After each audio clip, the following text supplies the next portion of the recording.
Mr. Shah, thank you so much for talking to us.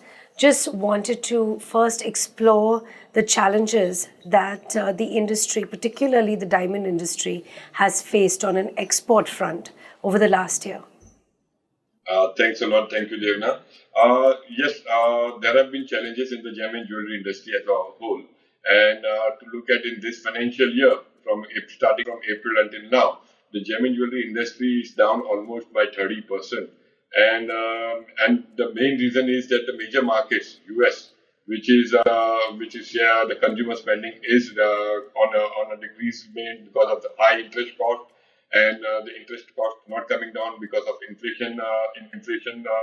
Is where the Fed is tackling out, where the Fed is trying to take it under control. So it's going to take some long time before we start seeing the interest rates coming down. Yes, means it will take some time for the consumer also to adapt to the new interest zone. So that is where the slowness is there, which is one of the major markets. The second biggest market, which is China. So post-COVID, the economy is not opened up and they are struggling by themselves. So a lot of spending needs to be done to boost up the economy, and which the Chinese government is aware of. And I'm sure that within some time, or maybe it will take, say, the Chinese New Year, things should start coming back to normalcy as far as China is concerned. But overall, what we see that out of the whole gem and jewelry basket, we are seeing that 50% is diamond, and where we are seeing a sharp fall, and the reasons which I mentioned just now for the same, and the balance is the on the gold front, plain gold jewelry, it is picking up, it's doing good. Studded jewelry, it is taking again because US is a major consumer, so it is taking some small hiccups also as well.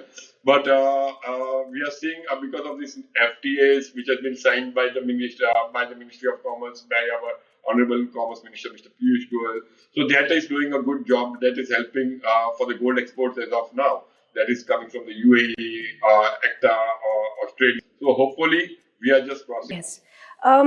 Also, the war, the Russia-Ukraine war, Russia as a supplier of small stones, small diamond stones.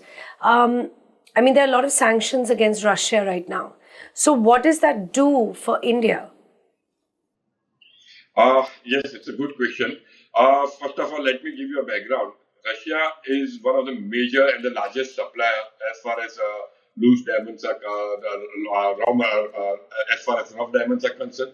And one thing we have to understand that Russia, by value, it's almost selling almost 37 to 38%, and almost it is a substantial value, and majority of our small diamonds are coming from there as such. But currently, yes, the war is a scenario, and after the sanctions are taking place, payments are not going through, and supply there has been a supply disruption, which is currently not impacting us because, as I said, our exports are down is because of demand, and the demand which has dropped because of significantly, which I said, US and China, the major consumer market. So once we see this demand starting picking up, supply would be a big challenge for us, and for that we are not resting aside, and we are talking to the ministry, and I'm sure that along with the ministry, some kind of some way or the other, we'll be able to make sure that the supply is not restricted. Mr. Shah, so that means both COVID and the ensuing wars that have taken place have had a reasonable impact on India gem and jewelry. That aside, there is a slowdown in the US. The fiscal stimulus has been pulled quite a bit by the government. So that doesn't really exist so much anymore as it did during the time of COVID, which is why even US consumer spending has gone down. Now, how are companies in India that hold a reasonable amount of inventory, because that's really where the value is for companies, inventory of diamonds, natural diamonds. How are they coping with that? And what is the hedge? Fine. Okay, let me just give you a little bit brief. As I said, that the industry is down almost by 30%, and mainly that is the diamond segment. And what the diamond segment is right now, what we have analyzed from the council, and we made a trade. We had a lot of series of trade meetings, meeting all of the top manufacturers, exporters, and we came to a conclusion that it is because of supply and demand disruption. So even though with less supply, even which is affected with the war, yet we don't see that kind of demand, and we see a falling prices. And to safeguard the falling prices, we as an industry collectively came forward and decided to have a voluntarily import ban and just make sure that the supply and demand is very well managed and very well balanced. And we decided to keep a 2 months moratorium, which started from 15th of October, which will be lasting, which will be reviewing at middle of December, that is 15th December. So that has really helped a lot. We are right now, as we are seeing, a little bit safeguarded the falling prices, which we are afraid of. That's the reason, and inventory levels also have gone down. And that has been a boost because no new production coming. Customers are also aware worldwide. So gradually, yes, now things are in such a way that now we will be looking for supply as far as production facilities and everything will be opening up. And at the same time, we anticipate that there should be some demand coming up once we see the Thanksgiving sales, once we see the Christmas sales, and how is it taking place. And we need to also look at the same time the new markets because, and again, we will be reviewing the situation on the 11th and the 12th of 11th or the 12th of December, where we will see again what are the inventory levels of the industry, and based on that, how do we see the demand forward, and then again we will take a call whether we should continue for some more time, or we need to uplift and just make sure that our workers as well as our manufacturers. Because it is one of the largest employment industries for this country, diamonds, gem and jewelry. So we do have to safeguard it. But one question related to that, you said Thanksgiving sales in the US, etc. But the US, do you feel, is moving towards lab-grown diamonds? I was reading a report which said almost now half of the engagement rings that you have in the US, in the bridal market, are now lab-grown. That said, even in India, the consumer is starting to accept lab-grown diamonds as a replacement to natural diamonds on some level. Is that valid? Because we do see that happening, right? Especially in the US. Okay, fine. Let me just address it straightforward. I would say that I won't say it is right, and at the same time, I would also like to say give a clear picture to our viewers that see both natural as well as lab grown are going to stay and going to complement each other. Where there is an aspiration, where there is a belief, where there is emotion, it's a natural diamond which is holding a value. So once there is a value, there is a category of buyers who are looking for affordable diamonds, who are the first time buyers, and they do not have that enough kind of money power or something. They are looking for valuation. They are looking for fun jewelry. They are looking for fashion. So this is a category where it is going to take care of that segment. They are aspiring to go towards natural, but yes, they will begin with somewhere, and they will end up buying natural diamonds gradually. So it is going to be like once you have a desire that you can fulfill it by buying, where it was not affordable to you. At some time now, because of this lab-grown category, it will be an affordable category. Once you are into the affordable category, then you will be looking for that aspiration, and then you start moving towards natural, because then you will be looking for investment, you will looking for value also. So both are going to complement each other. Mr. Shah, I'm so sorry to interrupt. But do you think that would be the case in the US? Because trend-wise, that's not what we're seeing there in terms of consumption. And couple that with the fact that there is a slowdown in the US, and the average consumer is spending less on diamonds. Do you think in the US, actually, natural diamonds are going to make a comeback? Yes, see, if you see with this slowdown, if you are, and as an overall industry, if you see, the natural diamonds, because of the slowdown, has gone down in prices by almost 20-25%. But in the lab-grown segment, the prices are constantly falling, and the confidence level is not there in the consumer. So people who are looking for the lab-grown diamond segment, they need to understand that yes, in the falling prices, you are not looking at the prices. You are looking for your fun, you are looking for your desire, and which you are fulfilling. fulfilling it. Because see, if you are seeing, it's a technology product end of the day, and with the new technology adoption, prices are not going to be stabilized. So that is where the nervousness is there. And if you've seen recently, I think Rappaport has come up with a huge, it has a huge customer base and huge connection with all the retailers, and he has come up with his report. There are a lot of challenges also as far as lab-grown diamonds are concerned. So both the segments are having their own challenges, but again, both are going to complement each other. Consumer needs to be more educated, and with time, things both the segment will be doing good. If you see in pearls today, when it is becoming rare, you see there are natural pearls which is having a high substantial value, and you see South Sea pearls. So both coexist. So for anything which is natural is always going to exist because it's going to be rare and rare. Okay, that's an interesting point actually.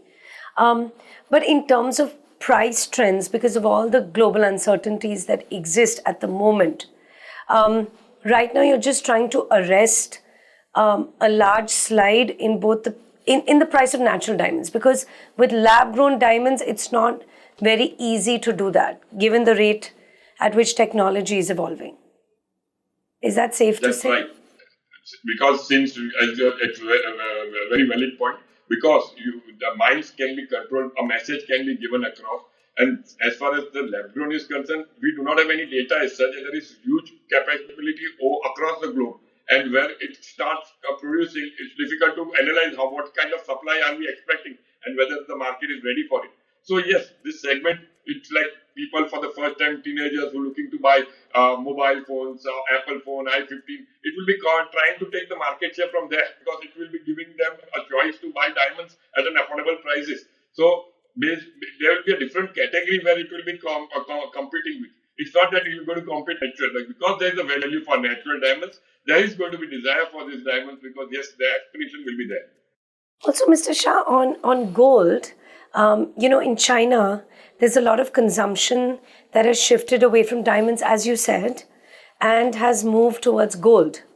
And even in India, actually, even though prices of gold have gone up in the last year and a half, the consumption of gold is not being impacted for the first time by a price rise. Why is that? Is it because consumers basically are shifting to gold as, they always traditionally have in times of war and uncertainty in equity? Is that what is happening right now with gold? Even more so? Exactly. Yes, you are right. If you see, gold is where comes in play is also the central bank starts accumulating. It is not only the consumption, it is also the central bank starts accumulating where they look into their reserves. It is also de-dollarization which takes place. So gold is again an asset where central banks try to balance their all categories of assets as such. Yes, when there is uncertainty, when there is, if you see, when the prices of gold, it was just only Ukraine and Russia war, and then we saw this Israel and Hamas. So that all added more fuel, and there was a lot of uncertainty that how this war is going to come up with, whether it is going to spread to other regions as such. So whenever there is a fear factor, gold again plays a very important role. And over the years, people have seen the confidence in gold that always whatever it is, if when there is a fear factor or whatever it is, gold has always helped, and it is easily liquidated. So like if you see in times of COVID, people had easily when they needed funds, gold was the best asset for them to liquidate immediately. So that was also one of the strongest reasons. And coming to your point, China. Why China is buying gold and not into diamonds? Because China is also coming up after this post-COVID. It is taking time because they are the people, the consumers over there. Whenever they see any prices falling, they will never they will never come forward. They will see it to stabilize things, and then they will start once they see that things now looks better, and if they see a nice future, immediately you can see that and buy. So the reason is that yes, they have the spending power. It's not that they don't have it. That's what they are using it in buying, accumulating gold. So that is one of the reasons, and I personally feel once things stabilize, once you see things moving in the right direction, once the war scenario is also at ease, automatically things will start moving, and demand for diamonds would be very much going to be there, and that's what I'm looking forward. Yes, we all are really, because like I said, the kind of employer the industry is, of workers in Surat and across India. So, are we worried right now about jobs in this sector, natural No, diamonds? no, I don't think so. I'll tell you. Let's say again. I will repeat. Both natural diamond and lab-grown diamond helps to complement each other. Here again in employment, they have natural diamond and the lab-grown diamond has a similar process of cutting and polishing. So the employee, if you as you see that the means the way the production and the units, it has been like a lot of this. It's been setting up in India across Gujarat. If you see, there are a lot of plants coming up for lab-grown diamonds as such. So there is a production taking place. So there is enough stock, enough of goods to take care to take care of the workers as such. So, and my question is, my worry is not on the employment part. My worry is on the demand part, and that's where even as a council we are looking into, because for if there is a demand, everything can be absorbed. It means even our employment can be taken care of, everything. So we all need to work towards demand. There has to be demand, healthy demand for the natural diamonds. If natural diamond is going to flourish, lab grown will automatically follow. So we have to see an aspiration for diamonds. That is very important. So diamond marketing needs to be done aggressively, and that's what exactly our message is also to all the miners, that there has to be enough spending and awareness to make sure that diamond segment exists. Okay, lastly, Mr. Shah, would you say, moving away from a little bit of doom and gloom, would you say India is quite a bright spark right now? Because the jewelry spending by the average Indian consumer has gone up quite a bit. So our own sort of domestic demand for jewelry has definitely blossomed over the last couple of years.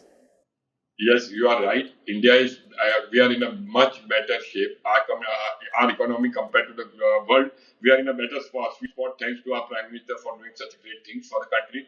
And it is really helping a lot. If you see, because of the slowdown in China, because of the US-China trade war, all that business is moving into Asian countries, and that is also India is also part of it, and India is trying to take maximum share out of it.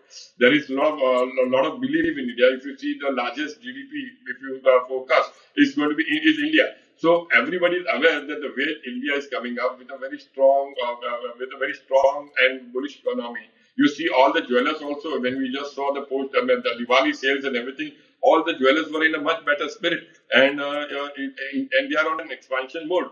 So, and traditionally, gold has been also doing good, and even we are getting reports that it is from our IIGS, which was recently concluded in August, we gathered a lot of demand for the jewelry part, and that is where exactly it has helped diamonds inventories also to move down, to go down, because India has been very supportive. India and the consumers over here are very much vibrant, and their spending power is great. So that's really, really, I'm looking for that the next couple of years is going to be for India, and Indian economy should be much better than compared to other economies as such.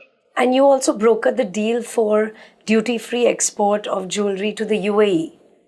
Do you think that's going to help support us as well through these slightly tougher times? Yes, for sure. And that is, we are not only looking for UAE, we are looking for other countries, for the EU also, and for the UK also, and even for Canada. So hopefully things is moving in the right direction. And hopefully once this treaty takes place, our business again should be back to normalcy. Thank you so much, Mr. Shah. Thank you so much for your time. This was really valuable insight.